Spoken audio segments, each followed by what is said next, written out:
கடைசி கால அடையாளங்கள் நடக்கின்றதே, வருகை காண காரியங்கள் நடக்கின்றதே. ஆவி ஆத்ம சரீரம் எல்லாம் பரிசுத்தமாகணுமே, ஆவி ஆத்ம சரீரம் எல்லாம் பரிசுத்தமாகணுமே. இன்னும் உமக்காக ஆயத்தமாகணுமே ஏசையா, இன்னும் உமக்காக ஆயத்தமாகணுமே,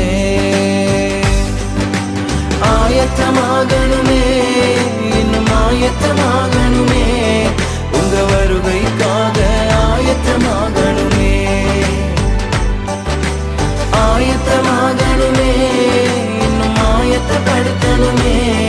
இந்த உலகை ஆதாயப்படுத்தணுமே, உமக்காக இந்த உலகை ஆதாயப்படுத்தணுமே.